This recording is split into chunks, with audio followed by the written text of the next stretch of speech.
Okay, hey, welcome to another episode of On the Wrist from Off the Cuff. So we have another fun update for you from the brand Hitori Watch Company. Now, they are influenced by Japanese culture, and they're actually one of Nomen Watch's, I guess you could say, in-house brands.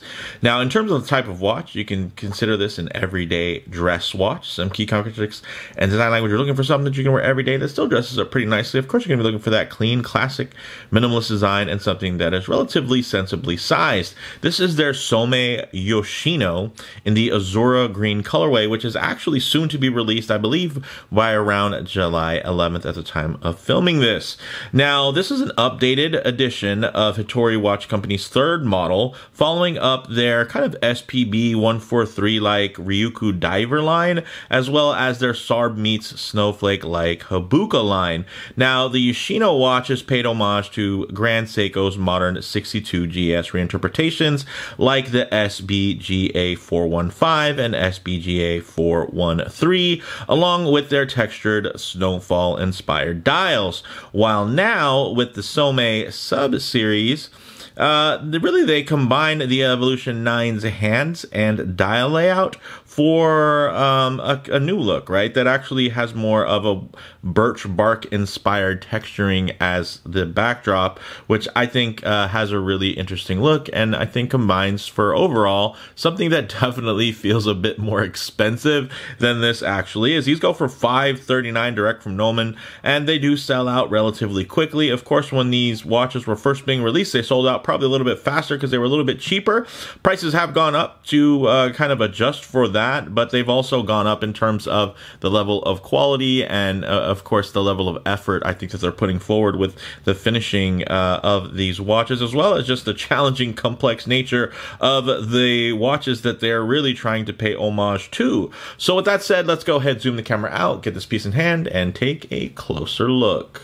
Okay guys, so let's go ahead and take a closer look. This dial is something that it's going to be a little bit of trouble to try to capture this correctly in video, especially because of the way that it reflects the light. But I mean, you guys can see pretty heavy, deep texturing here.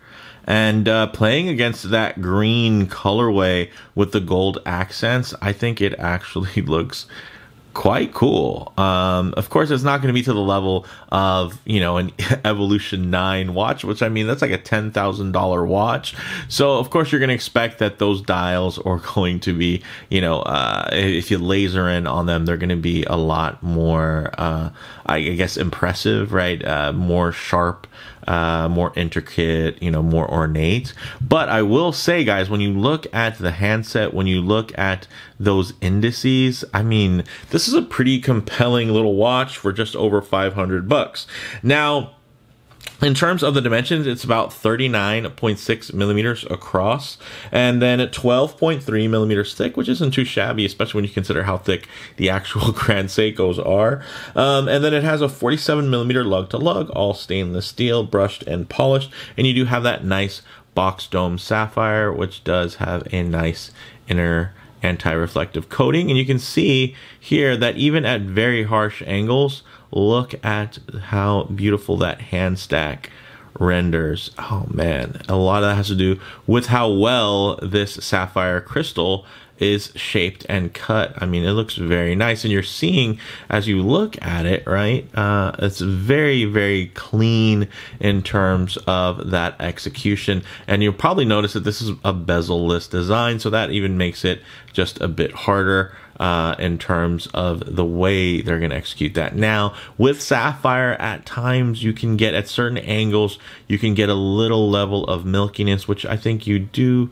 I'd say you probably can find it here at certain angles. Again, this is, of course, very specific lighting, where it's a dark room with lighting off to the left and right side, so it'll help bring that out. But in reality, is it something you're going to notice? Probably not as much. So that's something to definitely keep in mind, though, if those are one of your kind of pet peeves on what to look out for. I think they do a really nice job. And as you can see, as you tilt it, it just pretty much melts away, and it's really just at those really far outer reach edges of that crystal. And of course it's going to look a little bit more evident over a green dial. This was actually launched with a white dial that looked more like the white birch, and they do have other models coming, like a blue dial eventually, but right now we're focusing on this really cool green. Now, another nice feature is you're getting a screw down crown, which is nicely signed. So screw down, which means you're going to have the confidence inspiring 100 meters of water resistance. And check this out, very cool. They actually have a display case back that shows off this really cool custom rotor that they have on this, well equipped Seiko NH35A. So NH35, nothing crazy, but hey, it's a Seiko movement and a watch that, of course, has a lot of Seiko inspiration. And I do like that they did that custom rotor. It looks like basically one of those really cool Japanese fans. And then you can see it has the gold, which ties in. Typically, you'll find these in a blue colorway. So nice to see that a little bit different there. They did with the gold, which really plays well off of the gold accents in the green dial. Also, there's a bit of a coating on this case back on the crystal here, to where it actually gives you a bit of kind of a prismatic effect, so it's not just clear. So that does add a bit of extra visual interest. I think it has a kind of a light smoke over it as well. So even though the movement itself, apart from the rotor, is pretty pedestrian in terms of its finishing, it's nice that they just added a little bit extra to kind of dress it up. So I appreciate that. One thing you can also notice is they have quick release spring bars built in, and you can see everything is solid in terms of the construction on this bracelet. Getting over to the dial, guys, applied indices, brushed and faceted textured dial with a beveled date at the 3 o'clock position. You're also getting those brushed and faceted hour and minute hands, and then that golden seconds hand and the hand stack cap, which I just can't get enough of. Look at that. Very, very cool. It just adds such a nice finished look. I'm surprised more brands don't just do that. I don't know if it's a limitation or if it's just, one of those things that just typically isn't worth it. But I just think it gives it such a beautifully finished look. And again, it just helps elevate this piece, because it really does try its darndest to look quite elevated, quite expensive, and quite luxurious. And I think, again, it's swinging for the fences, and there's only so much you can expect out of a watch within this price point. And I think it really does kind of exceed a lot of those expectations, especially at that right around $500 price point. Now, we did mention before, the bracelet is nice and solid, screw pin construction. Also, it's going to have a 20mm lug, so quite versatile if you do want to put this on a strap. And the nice thing is you don't have to feel bad about putting this piece on a strap, because it's not a multi-$1,000 Grand Seiko. It's not even a Seiko Presage model with an expensive bracelet. Like, this is a bracelet you can take off. It is easy to take off, and then it has a very universal lug, so you can try this out on different leathers. And I think on a brown leather, a honey brown, golden brown, even a dark Horween, this would look really fantastic. And that's one of the benefits kind of within the Homage world is, a lot of the times, especially for me, like, I'm a big bracelet guy. If I spend the money for the bracelet, I'm going to want to wear the bracelet. The nice thing is, if you buy an Homage kind of piece like this at a, pretty hefty discount, by comparison, you can kind of try out those different combinations that you like and see what, fits you best on a day-to-day basis. And you just don't have to feel bad about possibly scraping up the lugs or something on a luxury timepiece, right? So this bracelet tapers down to 16mm, and it has that, of course, 5-link kind of Grand Seiko style bracelet with that screw pin construction. Again, everything is very solid. You're even getting solid links and end links, and then this milled sign fold over push button V clasp with 6 positions of manual micro adjustment. There are actually 4 positions. So 4 positions, my bad. And then, this look is very handsome, as you guys can see on the bracelet, you're going to get that, you know, that Grand Seiko style. And then the nice thing is you're getting the beautiful brushed top surface with the high polished intermediates, and then those rolled side bevels, and they look really good. So with that said, let's actually get it on the wrist and see how it wears. Okay guys, as you can see on my 7.5-inch wrist, I think this wears really well, better than honestly certain Presage models that I've experienced in the past, which I really adored. But of course here they're going after a bigger fish than you know, a Presage case. That signature 62 GS case is just gorgeous, man. Ooh. Look at that. Of course, if I get my wrist a bit too close to the camera lens, you're going to get some perspective distortion thanks to the focal lengths and whatnot. So it's going to make the watch appear much larger than it actually is. You might think, oh man, that looks a little oversized, and you know, this guy has a 7.5-inch wrist. Maybe that thing might be too big for me. But what I like to do is keep my wrist nice and low and then just tighten up the frame here, just so you can get still a nice detailed look, but just add a bit of a truer aspect ratio. Check that out, beautifully centered. And again, although I do have a larger than average 7.5-inch wrist, it's also quite tall and round. So it's not like I have this big, flat, wide wrist that's super accommodating to any watch case. And I think this looks really good. Check that out. Look at these angles, guys. Look at that right there. Look at the way it just reminds me a bit of a katana there. Check that out. That beautiful curve, that nice sharp bevel, not sharp to the touch, but definitely sharp to the eye, guys. Very nice. And look how impressive this bracelet construction is. So really well done. Again, guys, no, it's not, you know, no one's going to put this next to a Grand Seiko and get confused by any means. But in terms of your own personal enjoyment, if you enjoy this aesthetic and you're just not willing to pay that much, or maybe you know, you're just not financially in a place where it's a good idea to spend multiples of thousands of dollars on a watch, and you just appreciate the aesthetic, I think this is a great kind of gateway. And honestly, you know, we're all at different places within our collecting journey, so I do like to feature stuff like this on the channel from time to time. Although it might not be my current cup of tea, you know, Homage has definitely played a large part within my collecting journey. And I know that, hey, some of the viewers might be at a different phase and they're not into neo vintage,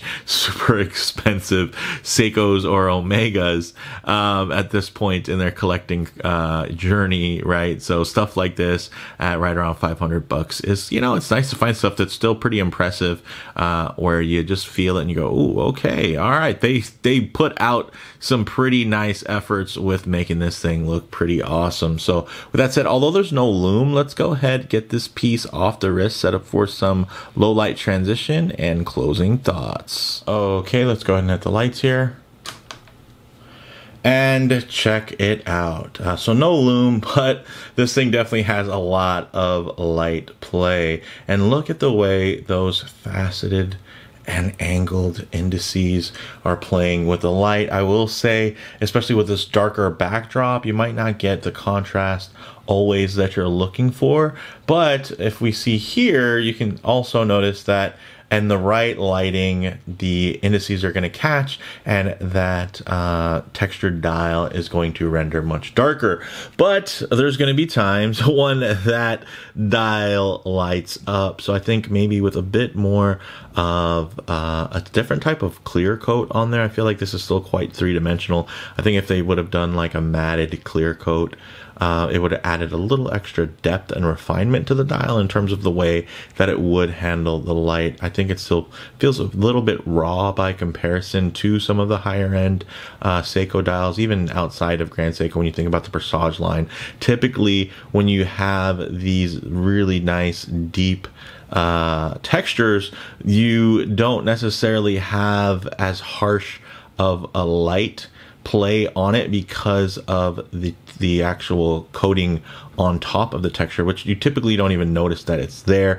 I will say though, for the white birch, having handled that in person, that one doesn't seem like it really has much of a covering on it. It really is the like this. It's a little bit more raw and 3D, but of course that is going to be a little bit more finely done in terms of when you get down into kind of the tight crevices and the nooks and crannies Japanese of it all. It's just going to be a bit of a sharper stamped dial. Now here though, man, what's really dancing with the light is going to be these indices, which I think are a little bit underappreciated. It's not everybody's favorite thing about the Grand Seiko Evo 9 style, but I mean, guys, at this price point, I'm learning to appreciate it, right? As much as I love the more traditional stuff, this little injection, this little remix, I think is really cool. And, you know, of course, I do enjoy a good low light transition because you're not always going to be out in the middle of a field enjoying direct sunlight. A lot of times you're going to find yourself coming in and out of buildings, walking underneath overhangs, or just hanging out underneath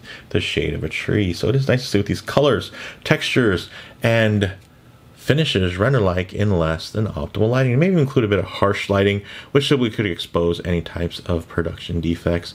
I think this is still quite a looker.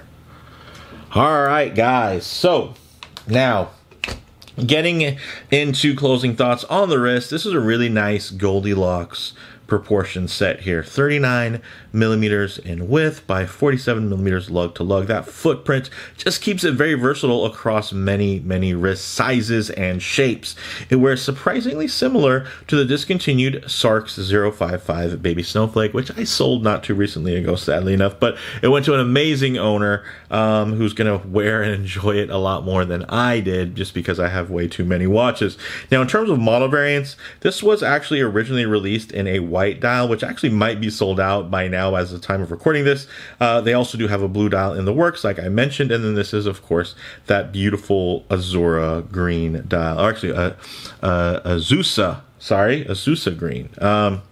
Or maybe I just spelled it wrong. Who knows? You guys will have to wait until you can click on the link down in the description.